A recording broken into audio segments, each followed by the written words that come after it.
Hi guys, welcome back to my channel. Welcome to my channel if you're new. I hope you're having an amazing day wherever you are, and I hope you're staying safe. In today's video, as requested, we're going to be filling out the petition for alien relative form, also known as form I-130. The current expiration date for this form is listed as February 28th, 2021.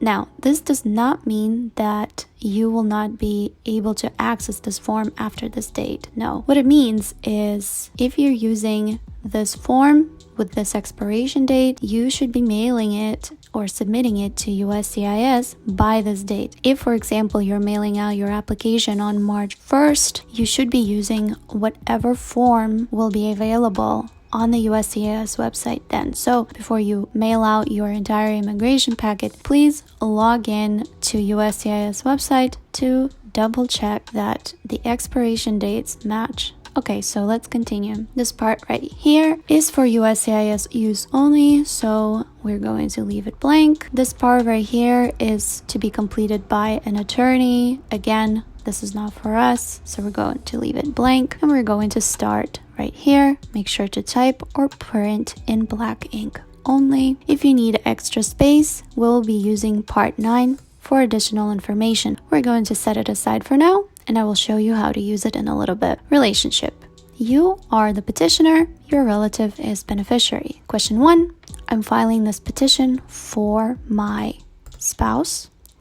If you're filing this petition for your child or parent, select one of these boxes. We are not, so we're just going to leave it blank. Next, if the beneficiary is your brother or sister, are you related? Again, leave it blank because this doesn't apply to us.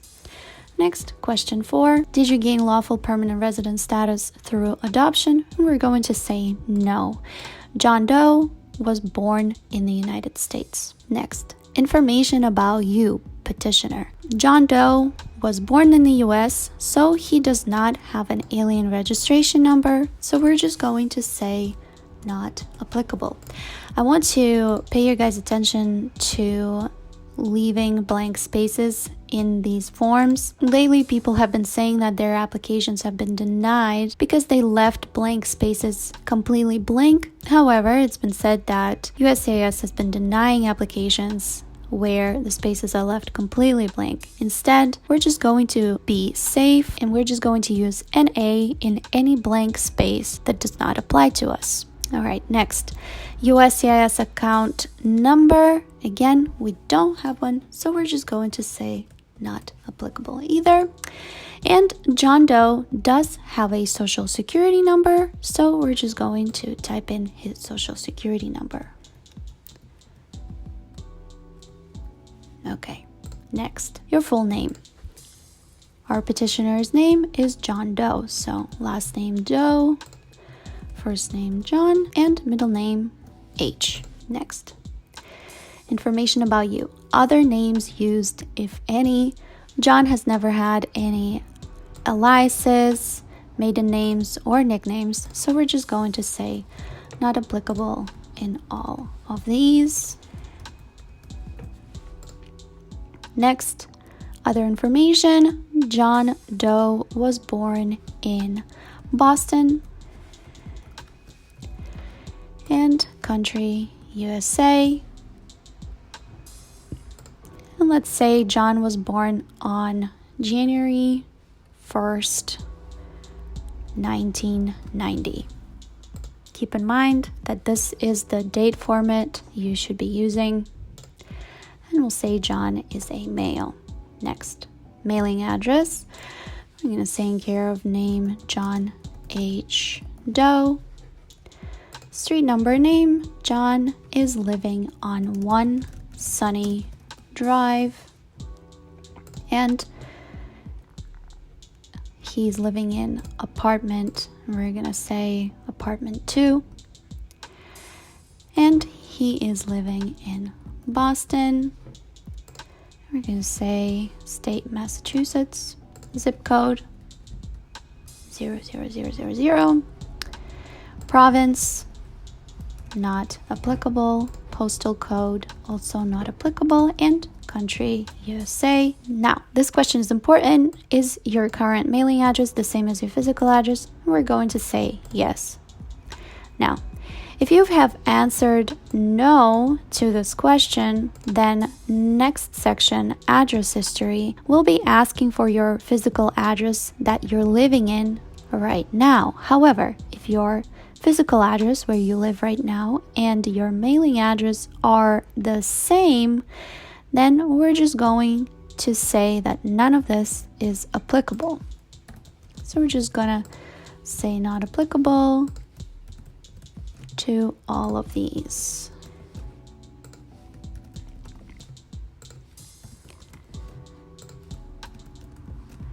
Now this part right here is asking the dates that you have lived in this current address. So we're going to say that we moved into this apartment on 1 Sunny Drive on May 1st, 2019. And right here, we are currently living there. So we're just going to put current or present, whichever one. Next. So this is asking for your physical addresses for the past 5 years. Let's say that for the past 5 years, John actually lived in 3 different addresses. And right here, we only have room for 1 more. So let's fill out the address that John lived in prior to May 1st, 2019. We're going to say that he lived on 2 Rainy Street on the 1st floor, and he lived in Attleboro, also Massachusetts, zip code. And this is not applicable. Not applicable. Country, USA. And John lived here from May 1st, 2017 to April 30th, 2019. And on May 1st, 2019, he moved into this current address. So now what do we do if John lived in another address in the last 5 years? Where do we fit this other third address? Well, we're going to scroll all the way down to part 9, additional information. So this, we're going to fill this out with John's information, alien number not applicable. Right here, we're going to add the other third address. We're going to look back right here. The address history was on page 2 and it was part 2. Page 2, part 2. Item number not applicable. Okay, so we're going to say physical address 3. We're going to say that John Street number and name. We're going to say that he lived on 3 Stormy Lane. Next line, apartment 10. Next line, city. We'll say that he lived in Attleboro as well. State, Massachusetts. Zip code 000 again. Next, we're going to say date from May 1st, 2016.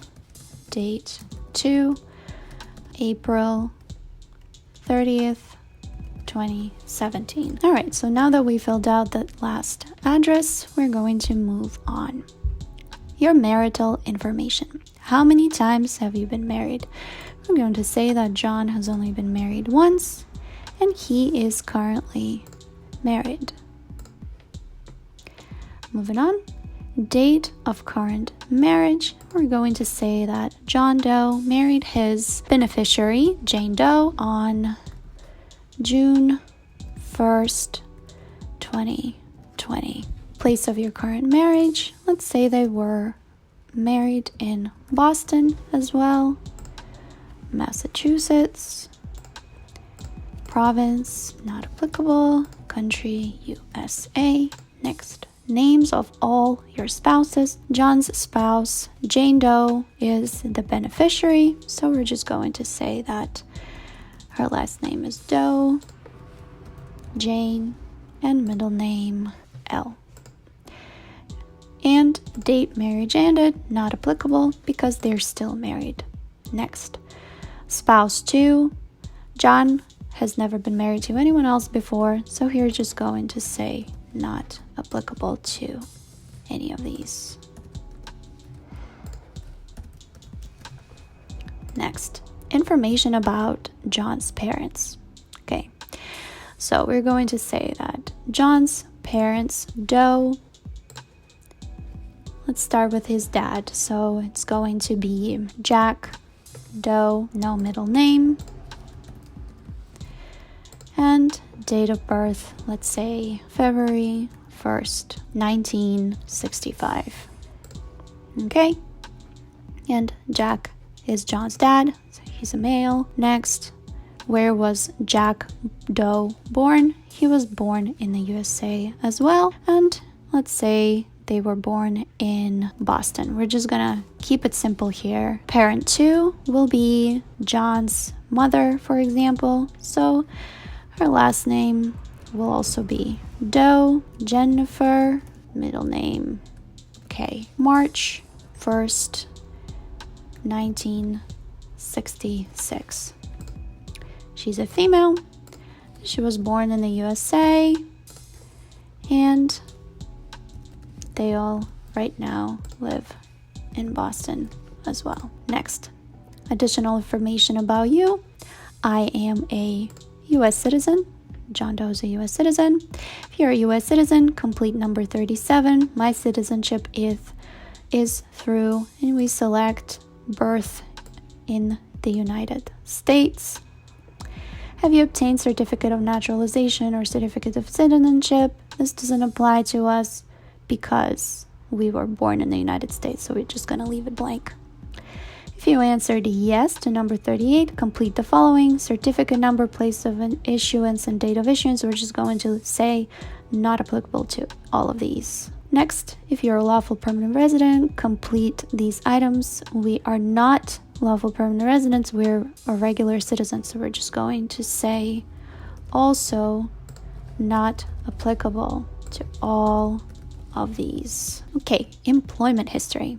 So provide your employment history last 5 years as well, whether inside or outside the United States. So let's say that right now John is working as an accountant. So we're going to say he's working for accounting partners company and 1 Finance Street in Boston, state, Massachusetts, zip code, province, not applicable, postal code, not applicable, country, USA, and your occupation, junior accountant. And we're going to say that John has been working here since September 9th, 2019. And day 2, we're going to say that he is presently working here. Next, employer 2, we're going to say that John actually has 2 jobs right now. Okay, so we're going to say he's working for English Made Easy, and it's located on 5 Glen Drive in also Boston, Massachusetts, zip code 000, province, not applicable, postal code, not applicable, country, USA, and your occupation, we're going to say he is an English tutor. And date from and day 2, we're going to say that he's worked here from about August 30th, 2020, and he's presently working here. Times have been rough, and John decided to pick up another job. And we're just going to say that he is presently working here. Let's say that in the past 5 years, John actually worked somewhere else. So we're going to go back again to part 9. Let's remember that we are on now page 4, part 2. Right here, page 4, part 2, item number not applicable. I'm going to say employer 3, name of employer. We're going to say that John was working for Boston College, housing, street number,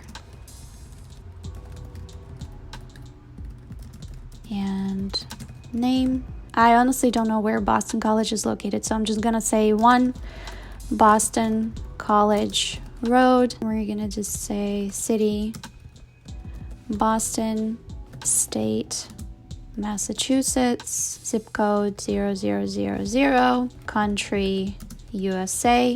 Also forgot to fill in country right here, so in the address, country, USA. All right, right here, occupation, resident advisor, date from September 1st, 2017, and date to May 1st, 2019. Now, again, if John lived anywhere else, use this part to include another address if he's lived in 4 places, for example, in the past 5 years. And then jobs as well. If he had more jobs, you will be using the rest of these. So this is what it will approximately look like. So we're done with this. Moving on to part 3. Biographic information. So we're gonna say that John is not Hispanic or Latino, but we're gonna say that John is white and black. We're gonna say that he is about 6 feet exactly. I'm gonna say that he weighs about 160 pounds. I'm gonna say his eyes are brown and his hair is black. Okay, information about beneficiary. So this is about John's spouse. The spouse that wants to immigrate to the United States. We're gonna say that Jane Doe, his wife, doesn't have an alien registration number yet because she's just in the beginning of this process. So we're gonna say not applicable. And she also does not have a USAS account number either. She does, however, have a social security number. Her social security number is 987654321. Her full name is Jane Doe, so Doe, Jane, okay, and her middle name is L. Other names used, so Jane changed her last name when she got married to John, so we're gonna say that her other name that she used previously, Smith, and these are not applicable. Next, we're gonna say that Jane was born in Moscow, Russia. So we're gonna say Moscow, Russia. And that she was born on October 1st, 1992. And she's a female. Has anyone else ever filed a petition for this beneficiary? We're gonna say no. This is her first time doing this. Okay, next, beneficiary physical address. All right, so we're gonna say physical address where we're living right now. We'll say that Jane and John Doe live together, again on 1 Sunny Drive in apartment 2. I believe I said they live in Boston, and zip code, and not applicable, country, USA. Next, other addresses and contact information. Provide the address in the United States where the beneficiary intends to live. If different from this information, if it's the same, print same. So we're just gonna say same because we're gonna continue living in the same address. So we're just gonna say same, and we're just gonna leave these as not applicable as well. Next, provide the beneficiary's address outside of the United States if it's different. We're gonna say that Jane Doe is not living outside of the United States right now, so the address is also the same. And again, not applicable to all of these as well. Okay, daytime telephone number, we're gonna say 123 456 7890. Mobile telephone number, we're just gonna say it's the same. And we're gonna say email address janedoe@gmail.com. And her marital information, how many times the beneficiary has been married, we're gonna say once. She's married to John, and they got married June 1st, 2020. Place of marriage, we're gonna say they got married in Boston, Massachusetts. Province not applicable, and country USA. It's all very repetitive information, but painstakingly you have to fill it out. Name of beneficiary, spouses, we're gonna say spouses Doe, John, middle name H, and date marriage ended, not applicable because they're still married. Jane has never had any other spouses, so all of these are not applicable.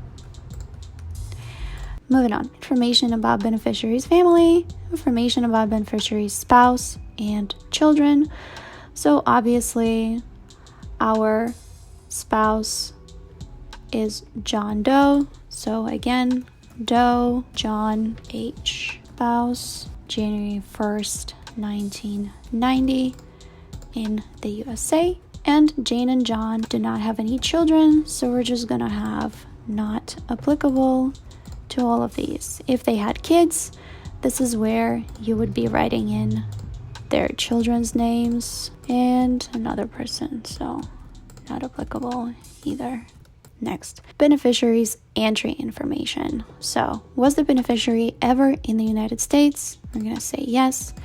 If the beneficiary is currently in the United States, complete the following items. He or she arrived. Class of admission, we're gonna say that Jane arrived here as an F1 student, academic. And we're gonna say her departure arrival number. Date of arrival, let's say she arrived here September 1st, 2019, and date of authorized stay expire will expire because she is an F1 student. Hers was duration of status, meaning that as long as she was an F1 student, she will be able to stay here. And her passport number, we're gonna say is passport and number. Travel document number, not applicable because we have a country, because we have a passport. Next, country of issuance of passport. It was issued to her in Russia, and her passport will expire on January 30th, 2022. Employment information, current employment information if applicable, even if they are employed outside of the United States. If currently unemployed, type or print unemployed. So we're just gonna say unemployed. And we're going to say that none of these are applicable. Additional information about beneficiary. I'm gonna say, was beneficiary ever in immigration proceedings? We're gonna say no. If you answered yes, select the type of proceedings. So none of this is applicable. So we're just gonna say not applicable. Again, if you can't fill it out in PDF format, you can go back later and fill it in with black ink. Information about beneficiary continued. If the beneficiary's native written language does not use Roman letters, type or print his or her name and foreign address in their native written language. So we're gonna say that because she's from Russia, we're just gonna type in Russian her last name, Doe, Jane, middle name, L. Because she has not lived outside the United States in the past 5 or so years, we're just gonna say, or currently, we're just gonna say that none of this is applicable. If filing for your spouse, provide the last address at which you physically lived together. If you've never lived together, type or print never lived together. So they have been living together on Sunny Drive, apartment 2, in Boston, Massachusetts. Not applicable. Not applicable. Country, USA. We're going to say that they both moved into this address and signed the lease together on May 1st, 2019, and they are presently living here together. The beneficiary, if the beneficiary is in the United States, and will apply for adjustment of status to that of a lawful permanent resident, Immigration Services in. So we're going to try to apply for permanent residency in Boston, Massachusetts again. So we are filing our adjustment of status concurrently. So we're going to put that we are applying in Boston, Massachusetts as well. And then if the beneficiary will not apply for adjustment of status, they will apply for immigrant visa abroad in the embassy. But Jane is in the United States right now, so we do not need to do that. We're just going to say not applicable. Other information. Have you ever previously filed a petition for this beneficiary or any other alien? Again, this is asking of John Doe. I'm going to say no, we have never done it before. And we're going to say not applicable to all of these as well. If you're also submitting separate petitions for other relatives, provide their names. So again, they don't have any children, they don't have anybody else trying to immigrate with Jane, so we're just gonna say not applicable to all of these. Okay, so there's disclosures about investigating relationships, there's penalties that can be for lying, you can also go to jail. And then this is petitioner's statement of contract. We can say that John can read and understand English. He has read and understood every question and answered everything. All of this is not applicable, so we're just gonna leave it. Next, daytime telephone number 987-654-3210, and we're gonna say mobile phone is the same, and his email is johndoe@gmail.com. Declaration and certification. Make sure that you're submitting copies, read everything, providing information, everything. And we're just going to include John's signature right here. And we're going to say that we signed it on February 2nd, 2021. And there's this. Interpreters. We did not use an interpreter. So if you selected any of these, like interpreter used, then you will be filling out this information. Any preparers as well will be filled out in part 8 right here. But because we didn't use an interpreter, we're just gonna say not applicable because we did not use an interpreter.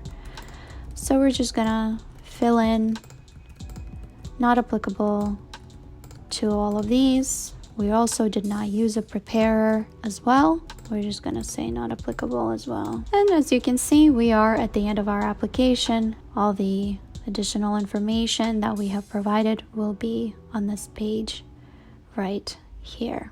Name right here, alien number not applicable. It's not letting you do it, but just make sure that you fill these in as well. So, and double check that the dates are in this format.